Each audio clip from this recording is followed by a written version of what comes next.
Lam udep kebegah li para ulama, payah tamita put boh keridaan deh. Boh keridaan. Yang pertama keridaan Allah Ta'ala. Ujung ji surga. Menyebut karida Allah Ta'ala, nyan ujung pasti surga. Seluruh perkara yang kata buat galak ke Allah Ta'ala ke dayo, karida ke nyan hana lain, tetap ujung surga. Yang kena tamita ini. Dan tamita kita bek rida urung.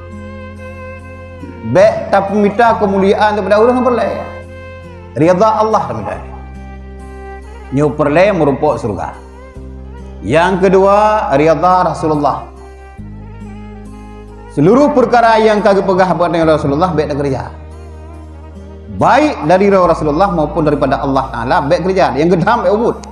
Yang giyu kerja yang gedam berubud. Dan bersering-seringlah kita selawat kepada Rasulullah. Ujung daripada rida Rasulullah kepada kita adalah syafaat pada hari kiamat.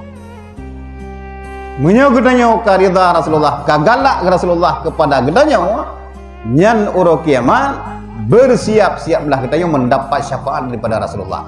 Kan daripada Rasul kita ada, daripada nabi-nabi yang terdahulu juga dapat perempok syafaat. Nyo gedanya rida Rasulullah. Buat gedanya Rasulullah kamu lagi galak. Menyanyian perkara galak Rasulullah. Itu merupakan syafaat. Yang kedua rida walidain, rida dua-dua runsi.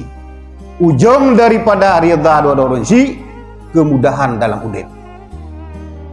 Nyo gedanya rida runsi, hol dajak mangat kerja. Papan dagu ade sondang. Pupun dah gereja kena galak gurusi, kan murka gurusi, hana pernah durhaka gurusi kena. Nyan holang taja senang nih. Lepeng senang, hana peng juga senang. Ati kita yang bere. Karena ngurusi, hana perkara tapu. Tetapi menyangurusi na perkara, dumho jadi tetap sengsara sampai mati dia. Menyenam perkara ngurusi, sampai mati sengsara deh. 50 juta aja sebelum ngaji itu. Tetap sampai dalam gundah deh. Karena perkara yang kita kerja hana rida rusi pada deh. Biar aja kenanya, biar aja merantaunya talangkah sih. Duk dalam merantau aku cip jai peng gundah bulan nanti pura deh. Ngurusi na perkara. Nyogalam dalam kemah atau pempau deh. Dumpu naik rumah bertingkat motor na berbok rumah cukup laga anak kita dari pekan sengsara deh. Ngurusi gelombang. Gejuk perkara menyohana rida runci sampai mati gedeng udip sengsara. Bersiap gedenya melangu dalam penderitaan. Menyohana rida runci. Ulang kenyang kehanali sempat hanat lagi mah. Wate galang kenyang meninggal. Yang digah lepur. Yang kepet rida gurai.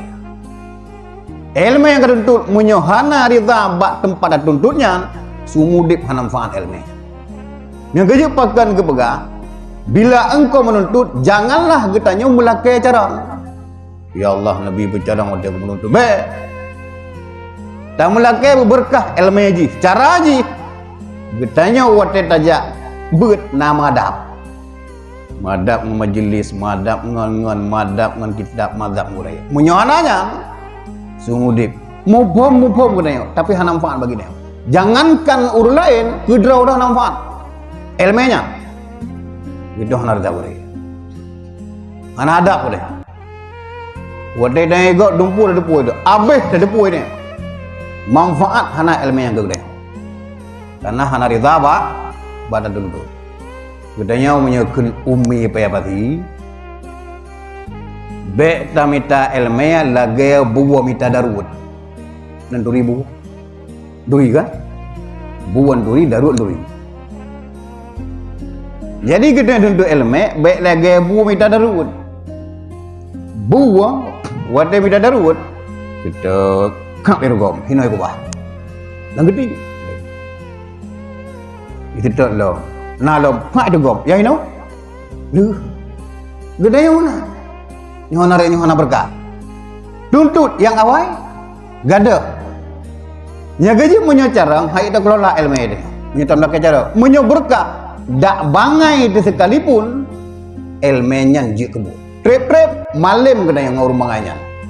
Bahkan bila orang gemelaki keberkahan ilmu, walaupun bangai sekalipun, ilmu yang kau tuntutnya hana gedebu kepada Allah oleh Allah Taala pada bila yang kada tuntut berkah. Munyo gedanya ucarang, ilmu hana berkah, yang kana gedari Allah, yang hana berkah, hana ridha. Buat boh keridaan yang damida. Munyo mamput boh ke muka merumpok keridaannya, dunia akhirat bahagia. Jadi merumpok keridaan Allah Taala. Ridha kedua seluruh yang dah kerja ba Allah Taala dan mengsyurga tanpa hitam. Ya, gambar kan?